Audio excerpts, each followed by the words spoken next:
January 14, 1942. The harbor at Santa Isabel, Fernando Po, a tiny Spanish colonial island roughly the size of Greater London, sitting in the armpit of West Africa's Gulf of Guinea. It is just past midnight. The tropical air is thick, almost visible, and the water of the harbor lies perfectly still. At the small quayside bar, a handful of Spanish officials and German officers are deep into their third or fourth round of drinks at a party that, quite by design, shows no signs of ending. Somewhere nearby, a gramophone is playing. Out in the darkness of the harbor, 3 vessels sit at anchor. The largest is the Duchessa d'Aosta, an Italian merchant liner of some 8,000 tons, broad-beamed and rusting slightly at her waterline, loaded with some 2,000 tons of desperately needed raw materials and a cargo manifest that Allied intelligence has been watching for months. Alongside her, 2 smaller vessels, the German tug Lecombe and a second smaller launch. Between them, they represent a significant problem for British war planners. Spain is officially neutral. Fernando Po is sovereign Spanish territory. These ships are moored legally, peacefully in a neutral port, and there is absolutely nothing the Royal Navy can do about them through official channels, which is precisely why the men now sliding silently through the water towards them were never officially sent. They are not Royal Marines. They are not commandos, at least not on paper. They have no uniforms. Their mission does not exist. Their orders, if they are ever captured, will be denied entirely. The organization that recruited them has no official name in any government directory, no listed address, no budget that appears in any parliamentary record. And if everything goes according to plan tonight, 3 ships will vanish from a neutral harbor, an impossible diplomatic incident will somehow never become one, and the whole affair will be locked inside a classification so deep it will not emerge into the public record for 7 decades. This is the story of Operation Postmaster, one of the most audacious covert operations of the Second World War, conducted by one of Britain's most secret organizations, in defiance of international law, diplomatic convention, and the explicit reservations of the Foreign Office.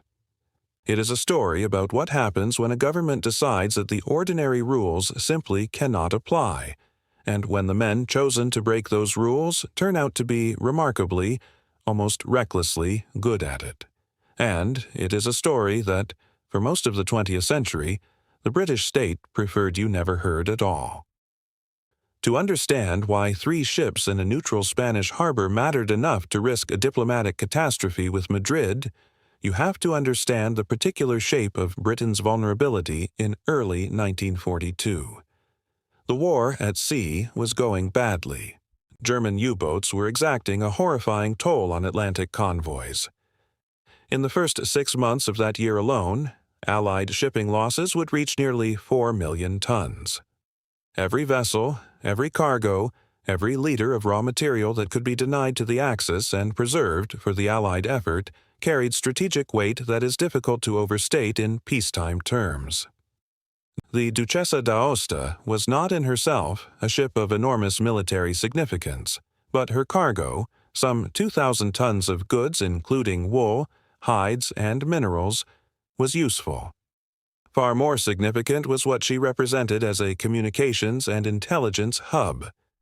Italian and German officers had been using vessels like her, anchored in neutral ports across West Africa, as relay points for naval intelligence, as refueling intermediaries for U-boats operating along the African coast, and as safe houses for agents moving through the region. Fernando Po, sitting just off the coast of Spanish Guinea, was ideally positioned to observe Allied shipping movements through the Gulf of Guinea and along the route from the Cape to Britain. The Spanish government of General Franco had received considerable support from Nazi Germany during the Civil War and maintained a studied, self-interested neutrality that leaned, when convenient, in the Axis direction. Approaching Madrid through diplomatic channels to demand the expulsion of Axis vessels would accomplish precisely nothing. The vessels had every legal right to be there. They would leave when their owners chose, not when London requested. Meanwhile, the intelligence function continued. British conventional options were essentially zero. The Royal Navy could not enter a neutral port and seize vessels without triggering a formal incident that might push Spain out of neutrality entirely, a strategic disaster that would threaten Gibraltar and open the Iberian Peninsula as a potential theater of war. The Foreign Office was explicit on this point. Official action was not merely inadvisable, it was forbidden. Any operation would have to be unofficial to the point of complete deniability. It would have to be run by people who did not, in any traceable sense, exist. The organization that received the task was the Special Operations Executive, the SOE, formed in July 1940 under Churchill's instruction to, in his memorable phrase, set Europe ablaze. In practice, the SOE's West Africa section, operating out of Lagos in Nigeria, was a rather more modest affair than Churchill's rhetoric suggested. It was run by a man named Julius Hanau, a South African businessman of considerable ingenuity, and it drew its operational personnel from a pool that included former merchant seamen, colonial administrators, mining engineers, and men whose pre-war careers had developed in them a useful comfort with legal ambiguity. The man chosen to lead the actual raid was a former merchant Navy officer named Gus March Phillips, a figure of almost fictional recklessness, tall and lean with an air of compressed energy that contemporaries found simultaneously inspiring and slightly alarming. March Phillips had already by this point assembled around him a small group of like-minded individuals operating under the designation Small-Scale Raiding Force, a unit whose purpose was essentially to cause trouble in places where British forces had no business being. His second-in-command was Geoffrey Appleyard, a young Yorkshireman of calm competence and formidable physical ability.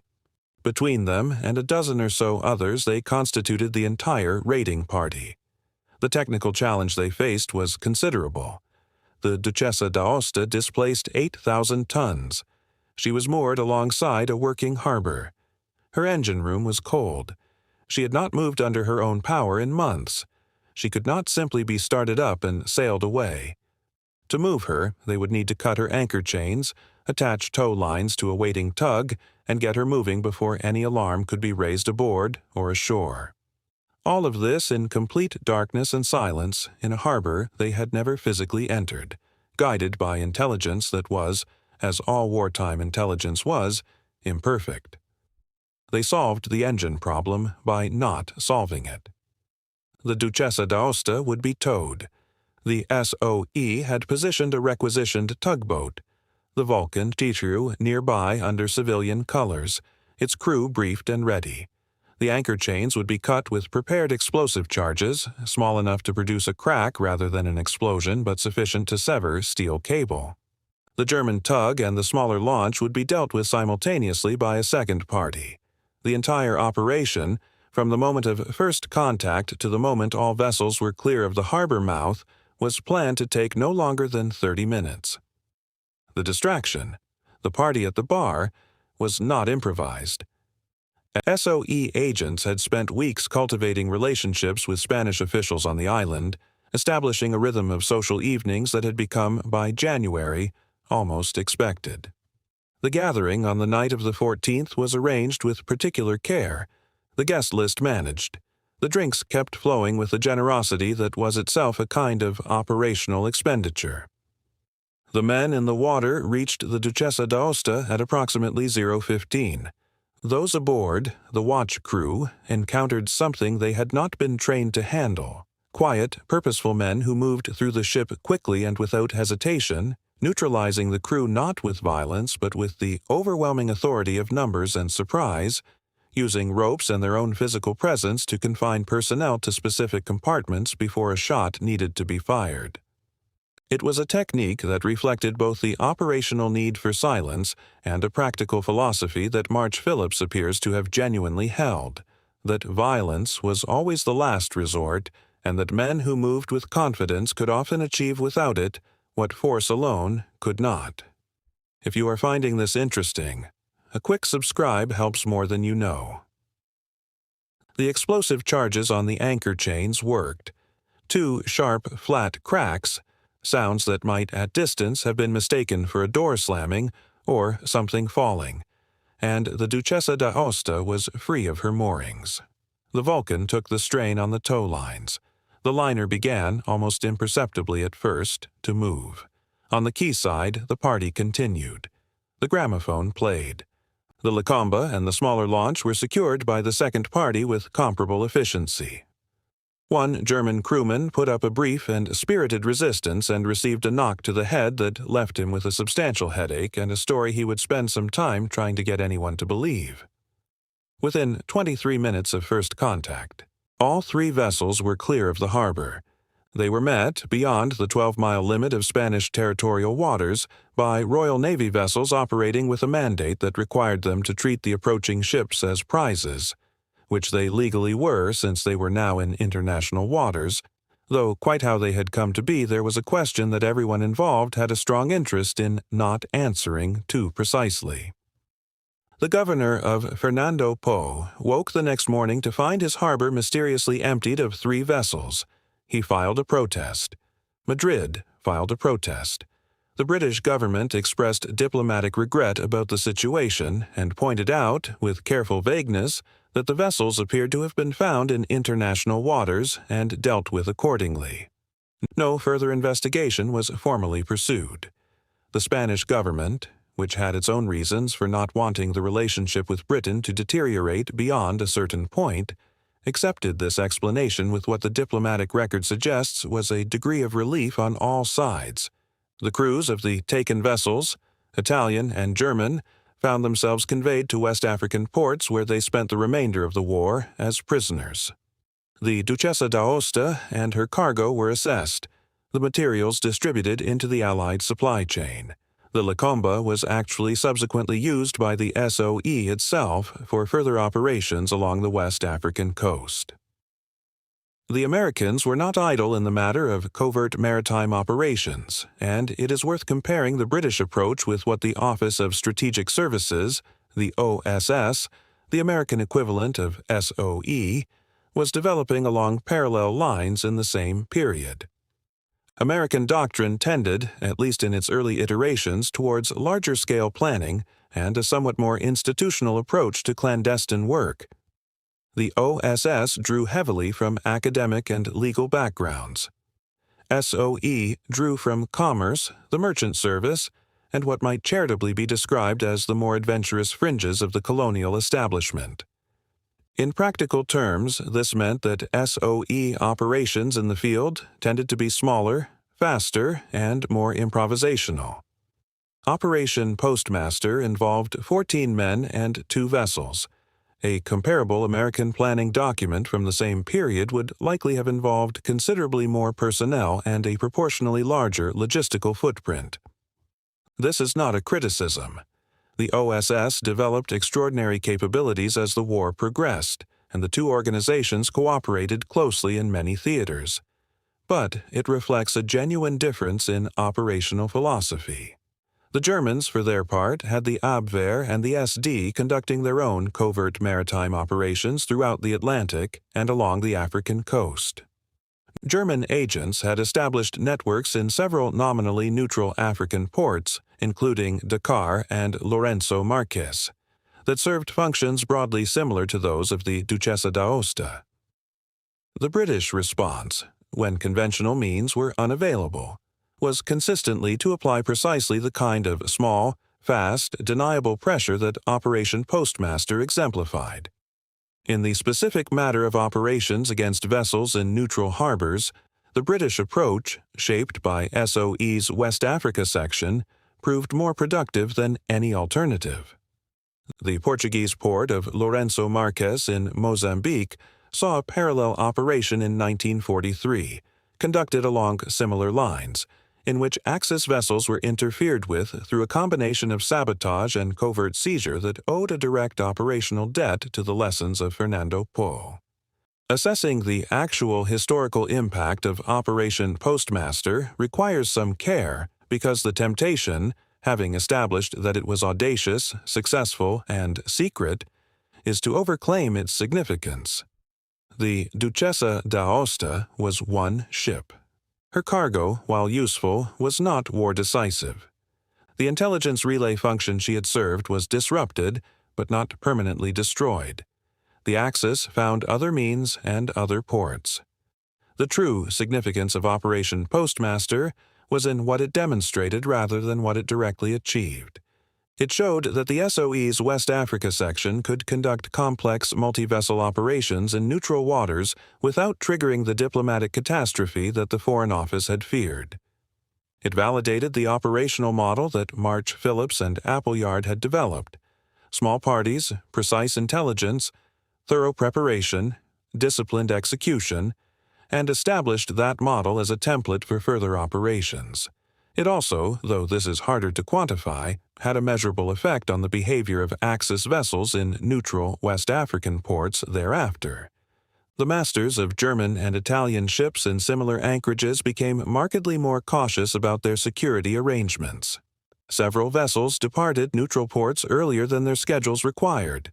The fear of what had happened at Fernando Po, circulating through the networks of Axis naval and commercial intelligence, produced a diffuse but genuine disruption of the kind that is invisible in any single operational record, but real in its cumulative effect.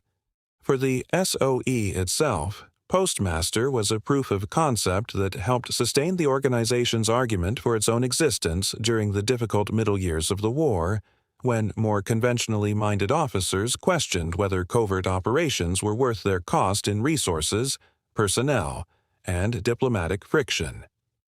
Gus March Phillips himself did not survive to see the end of the war. He was killed in August 1942 during a raid on the French coast, an operation, characteristically, that he led from the front. Jeffrey Appleyard survived longer, lost in 1943 over Sicily. The unit they had built continued without them. The operation they had conducted together continued to matter. For most of the 70 years that followed, the people who knew what had happened at Santa Isabel Harbor in January 1942 were not talking, and the government that had sanctioned it was certainly not going to raise the subject. The classification that covered SOE records generally meant that even the existence of the organization was not officially acknowledged until long after the war, and the specific operational files for Postmaster remained restricted well into the 21st century. It was not until historians and researchers began systematically working through the declassified SOE archive, held at the National Archives at Kew, West London, where it is now fully accessible, that the full picture of that January night began to emerge. What they found, sifting through operational cables and after-action reports written in the careful, almost deliberately dull language of wartime bureaucracy, was something that had all the structural elements of a work of fiction. A raid on ships in a neutral harbor, the distraction of enemy officers at a party, the cutting of anchor chains in darkness, the disappearance of 3 vessels without a shot being fired in anger and without a single British death. The story had, in fact, been told once before, in a heavily fictionalized form. Ian Fleming, who worked in naval intelligence during the war and had access to accounts of SOE operations through his connections in that world, incorporated elements that bear a striking resemblance to the Postmaster operation into his early James Bond novels. The deniable mission, the neutral territory, the emphasis on completing the objective without leaving evidence of who had been responsible, these are structural elements of Postmaster that recur throughout Fleming's fiction.